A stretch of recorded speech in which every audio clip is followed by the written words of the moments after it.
안녕. 자, 이제 우리 자치권에 대해서 한번 공부해 보도록 합시다. 우리 이제 서론에서는 지방자치를 이제 알 것이냐, 왜 필요하냐, 정치적 필요성, 랭그로드, 켄젠, 벤송, 무랭, 라스키, 제임스 브라이스, 토크빌 여러 학자들의 얘기를 봤고요.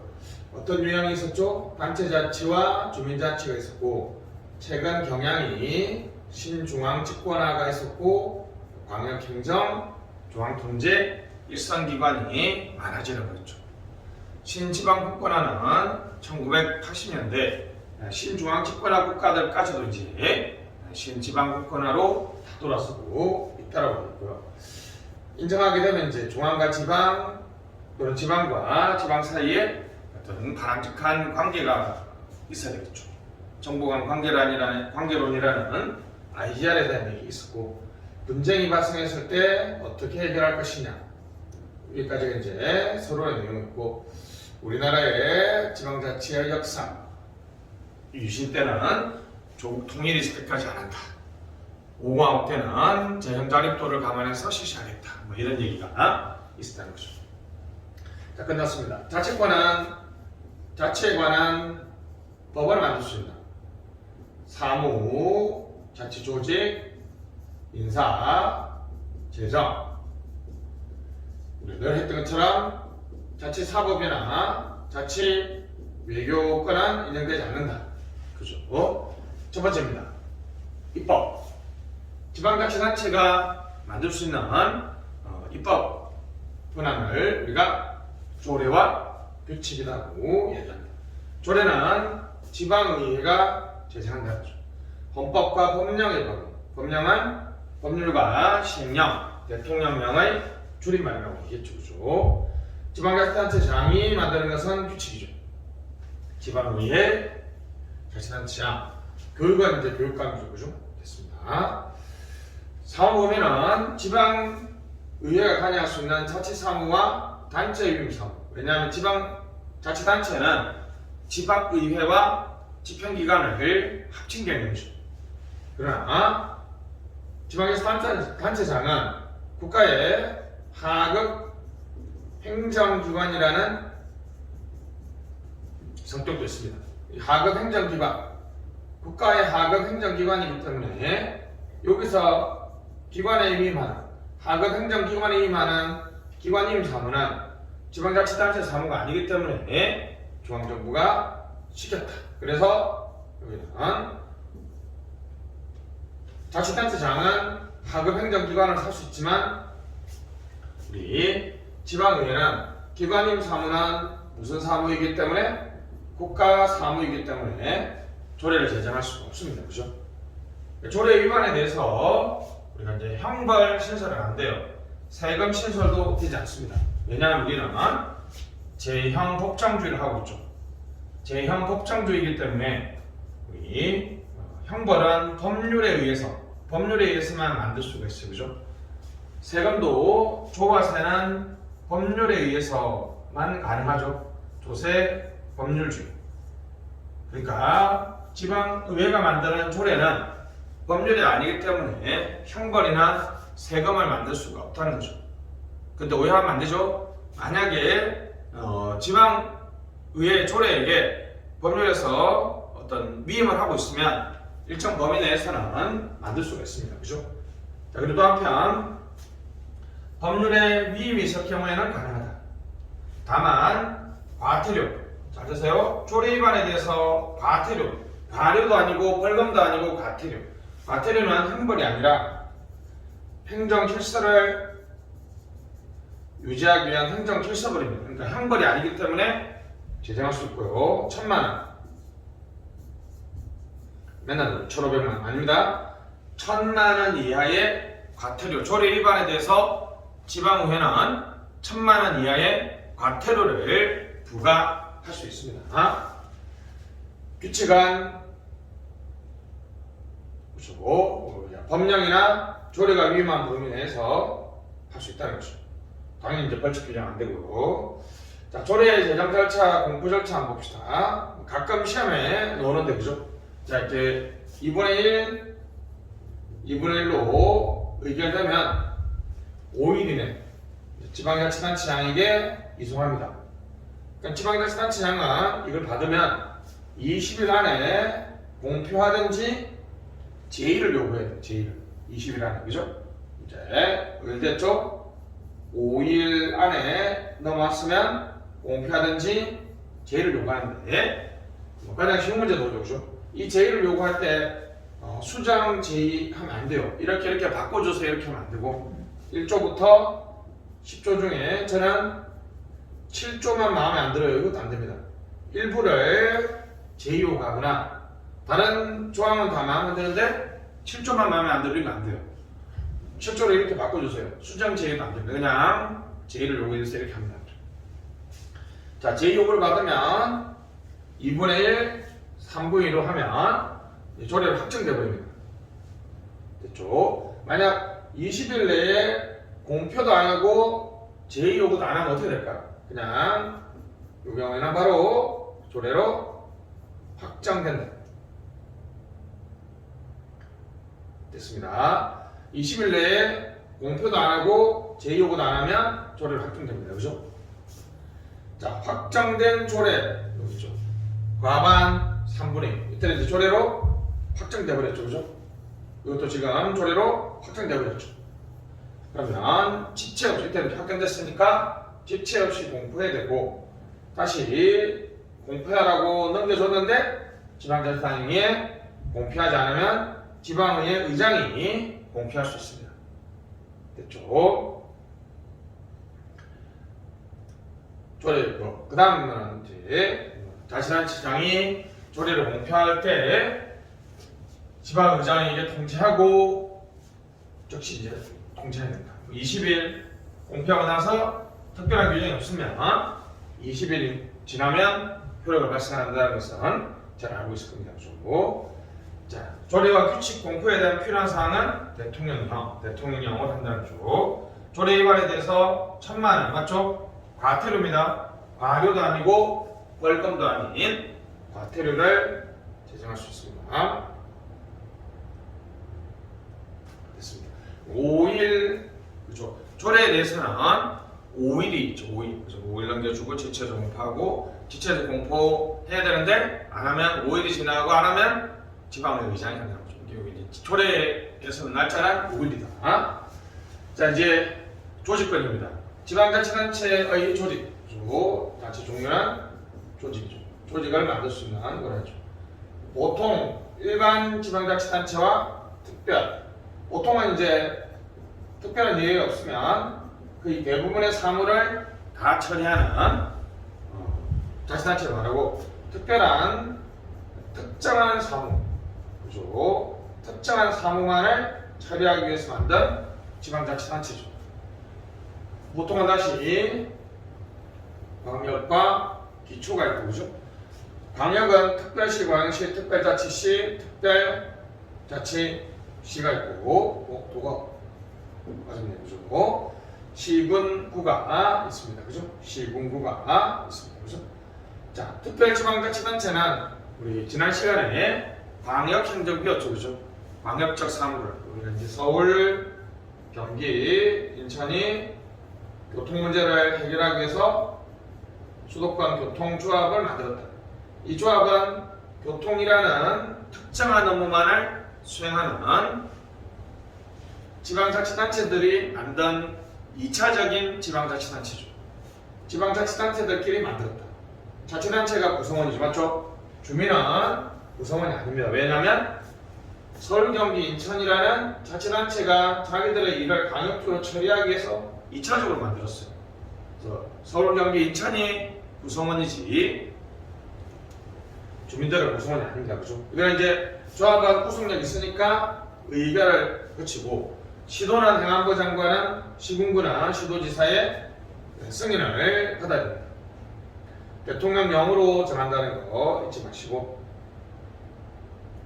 특별지방자치단체는 행정사무 처리 외에 공기업을 특별지방자치단체 형태로 설립할 수 있습니다. 그죠? 됐습니다. 그러니까 행정사 공기업 경영을 위해서 우리 지방자치단체들이 특별지방자치단체를 만들 수 있다는 거죠.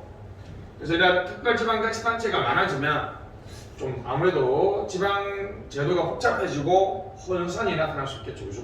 그렇습니다. 2022년 개정상은 법인으로 해야 된다. 됐습니다. 행안부 장관 승인 받도록 하고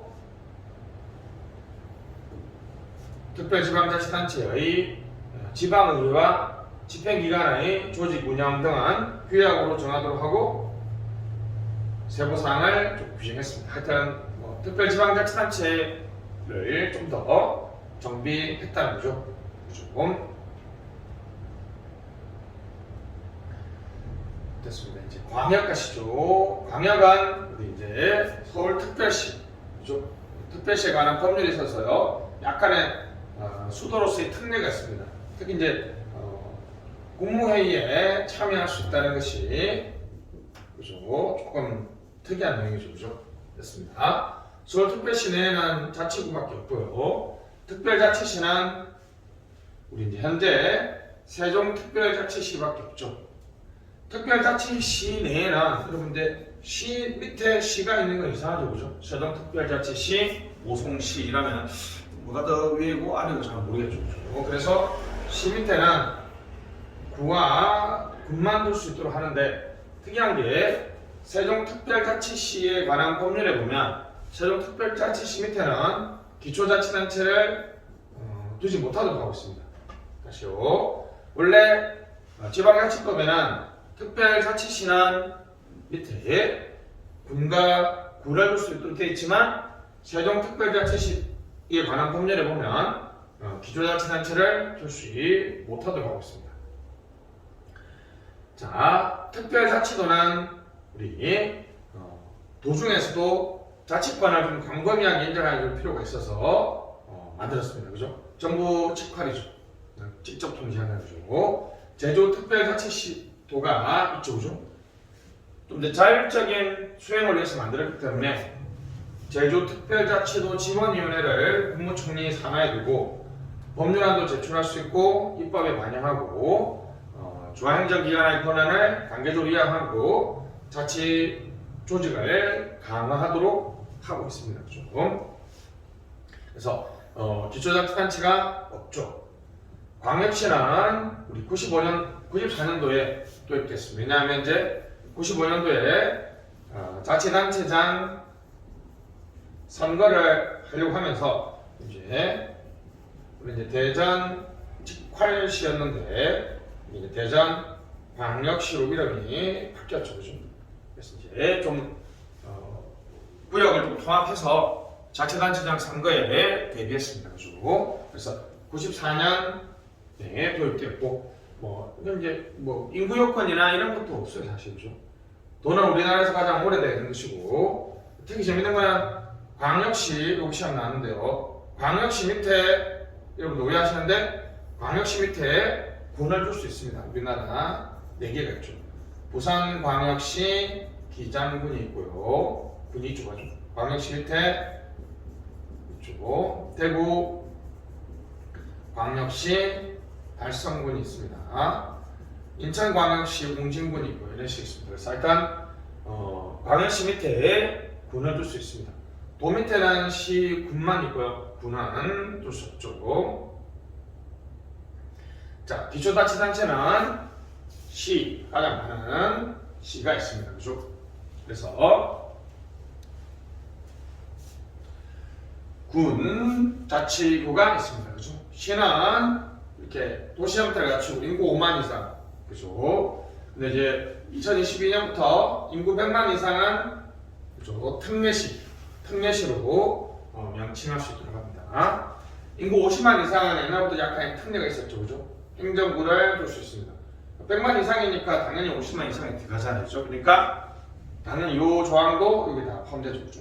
주민감사 청구는 우리 전에 500, 300, 200이었지만 이제는 광역은 300명이고 50만 이상은 200명이고 나머지는 150명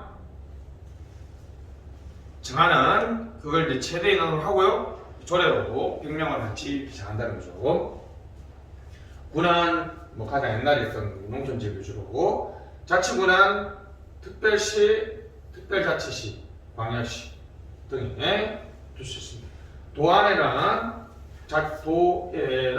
자치구가 없다는 걸 잘 아시죠, 그죠? 아무래도 자치구는 이 시군보다는 좀 자치권이 좀 더 제한되어 있다, 그죠? 예. 나중에 이제 세금에 가도 자치구는 등록 면허세하고 재산세밖에 없어요. 그죠? 나머지 시군은 보통세가 좀 많거든요. 그래서 조금 자치구가 시군에 비해서 자치권이 좀 협소하다, 이렇게 기억해 주시면 좋겠습니다.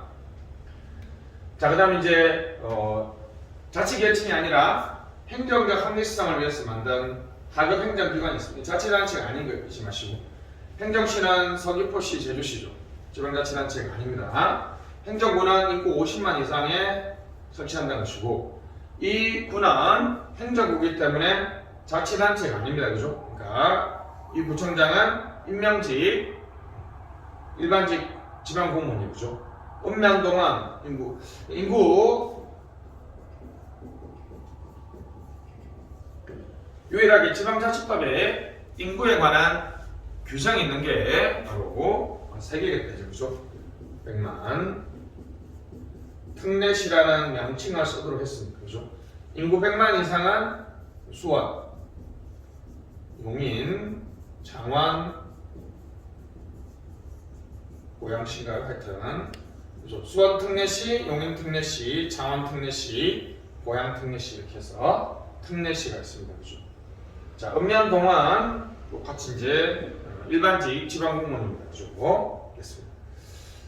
자, 우리나라는 이제 중청제를 사용하죠. 그죠? 단청제는 중간에 이제 지방자치단체가 없습니다. 우리는 이제 국가가 있고 광역자치단체가 있고 기초자치단체가 있습니다. 그죠? 이렇게 해서 국가가 바로 지방자치단체하고 직접 다이렉트로 만나는 단청제, 이런 중청제, 이청제죠. 그죠?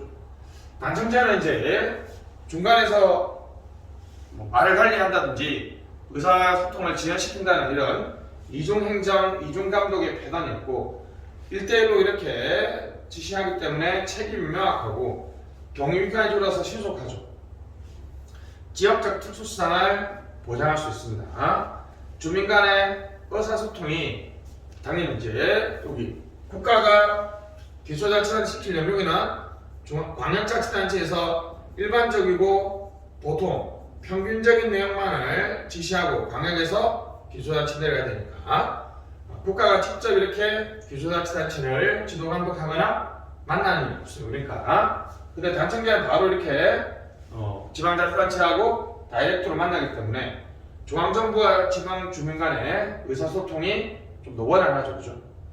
그러나 다청제는 분업 체계를 구현할 수 있습니다. 광역자치단체가 또 업무가 있는 게 예를 들면 우리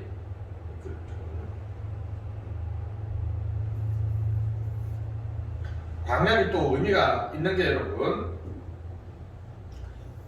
이렇게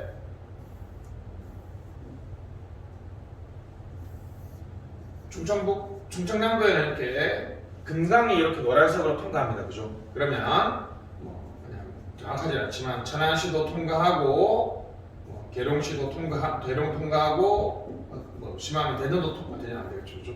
이러한 동네를 통과할 때 요 금강의 문제를 해결하기에는 국가가 개입하기에는 금강의 문제를 해결하기에는 금강이 충청남도 지역에 쭉 흘러가니까 그죠? 국가가 개입하기에는 좀 작은 문제지만 천안시나 아산시 등이 해결하기에는 좀 큰 문제죠.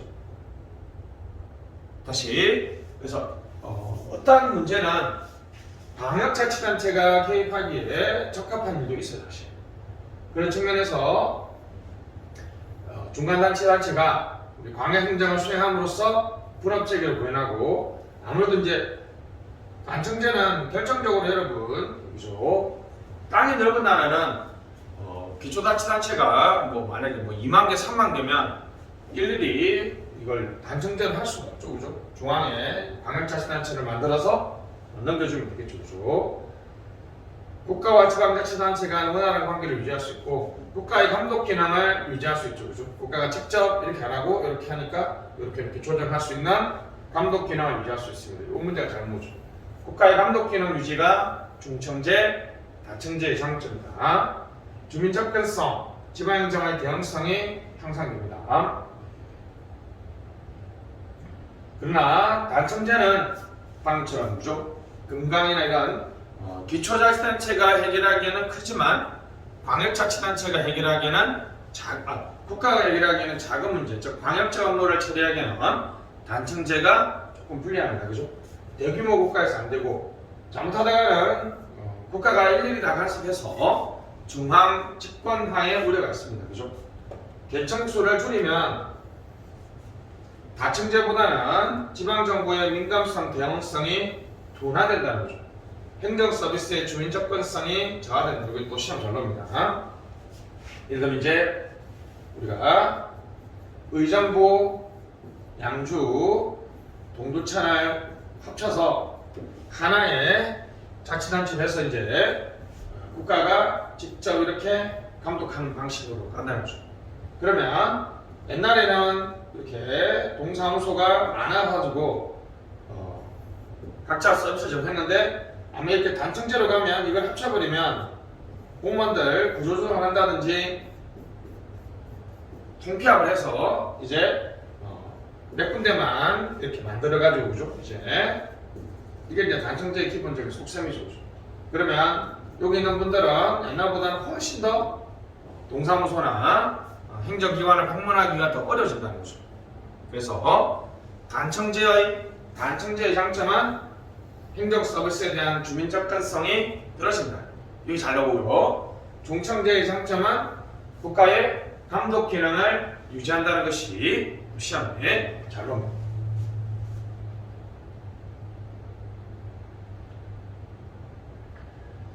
각국의 계층 구조가 있는데 참고서 미국은 광역은 카운티, 기초는 매니시플 또는 시티, 타운, 빌리지, 로우라고 그러고 프랑스는 레지옹, 데파트먼트라고 하고 교문이라고 합니다. 독일은 페이스, 제멘나이